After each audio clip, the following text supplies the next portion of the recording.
All I have to say after this latest episode of Shangri-La Frontier is they can't keep getting away with this. If they keep it up, it's gonna be like that ex you can't get over, man. They're ruining other anime for me. The fact that, and I get it, this is considered to be one of, if not the best arcs for a lot of Shangri-La Frontier fans. That's a high bar, because we've had some really good arcs. Weathermon as an example, or the big boy underneath the sea that we're building into. But the fact that something that's gonna be here, let's just say, I'll be generous. Let's say this is here for 8 to 12 episodes. I doubt it's gonna be 12 episodes, but it's clearly gonna last into season 3 because, we'll have a practice match next week, maybe a couple episodes for the first match of a tournament. It's gonna last a little bit, but still, all things considered, an author, if they are gonna deviate away from SLF, could easily think of some good ideas, but they could keep the best ideas for the main game because they're going to be seen time and time again. This author? Hey bro, for what, the fourth time? Fifth time? I forget at this point because he just keeps introducing new games. Says, we're going to design the coolest freaking thing you can imagine. And I'm not saying everything about this episode is like the most original. Like, at the end of the day, we're playing Marvel Rivals. Like, that's the best way to describe it. But it's so much cooler because the idea of such a little idea that whether you play a hero or a villain in terms of which character you pick, when you're fighting the people, you have a bar, a status bar, that you need to perform the deeds that match that character. So if you're a villain, go be a villain, kidnap people, destroy buildings, gain that bar to activate. As a hero, rescue people, but you still have to fight the person. And the fact that it's using SLF's engine means it's as realistic and feels as good as SLF does itself. The fact that you're coming up with such cool ideas, and clearly this is going to function just as intelligently as SLF does, and it's a side story, not saying it can't be an engaging side story, but a side story nonetheless, is absolutely baffling because a majority of these authors are writing their main games that they have characters in, and it's 10 times shittier than a side game in SLF. Make it make sense. You know I got those full live reactions over on Patreon. Want to see my full and good thoughts? Support the work. We got it over there exclusively. We saw like 30 seconds a minute of this game, and I'm already in love with it. It has a comic booky kind of art style. This is something I do enjoy about each of the games, is they have their own look. Like, the art style of SLF does change to match the game. This one, it feels like all the characters are pulled from a comic book. It helps because, like, all the designs have, like, a lot of dots on them just to give it that kind of comic booky style feel. But yeah, like, it's basically like a Marvel's Rivals style game. You choose a character, there's a bunch of heroes, a bunch of villains. I mean, our boy Kotsko is basically saying, read the comics I gave you just so you have an understanding. And it makes sense, right? Like, if you throw someone who's never touched a single thing Marvel in their life and they jump into a Marvel Rivals, yeah, they can figure out stuff, but I mean, people who understand that Venom's going to have symbiote attacks, Iron Man's going to have laser attacks, what a Black Panther style fighter will be, you're going to naturally assume what their fighting styles will be like. So I think it makes sense to give them the research. And just in general, I guess, like, I'm surprised because I know they said this game they're going to be playing in is very similar to SLF because it uses the same engine. So, like, if you can play well in one game, you're probably going to play well in the other. But I didn't really realize, and I couldn't really rationalize why that was quite as much until this episode.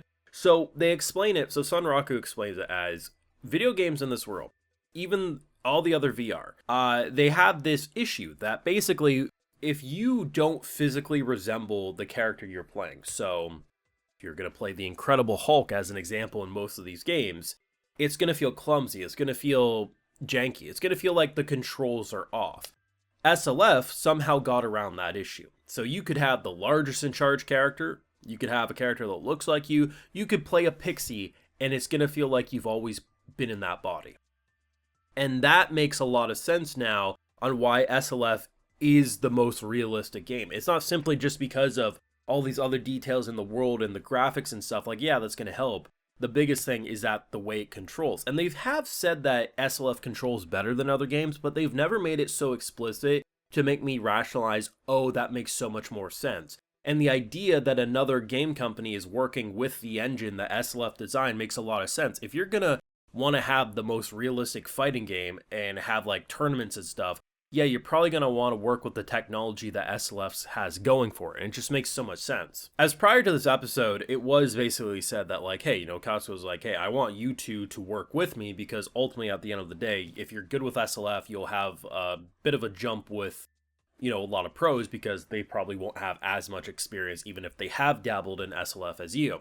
And it kind of made sense to me. I mean, the idea that someone who's really good at Call of Duty, while yes, Battlefield's a lot different of a style of game, at the end of the day, the person who's mainly into sports games are going to probably do less than the dude who's good at Call of Duty. That was kind of like my mindset going into this. But now seeing it, it's like, oh, no. Like, there's such a disconnect between game engines and the way games feel in this world that someone who's been pushing themselves to their breaking limits in SLF as Sunraku and Pencil have been doing, yeah, they naturally will probably feel like a pro playing this game because they have arguably just as much experience, just in a bit of a different way. And the fact that Sunraku is able to choose a character who's pretty similar to his fighting style as well, they might be able to do this actually. It's feeling pretty good. They definitely had a lot of fun because it was a kind of setup episode, but it was a 10 out of 10 setup episode. I mean, the fact that even in reality, Sunraku can't help himself but introduce himself in a mask. The only way it would have been better is if he was in nothing but a towel and a gas mask when he opened that door. That really would have been the Sunraku experience.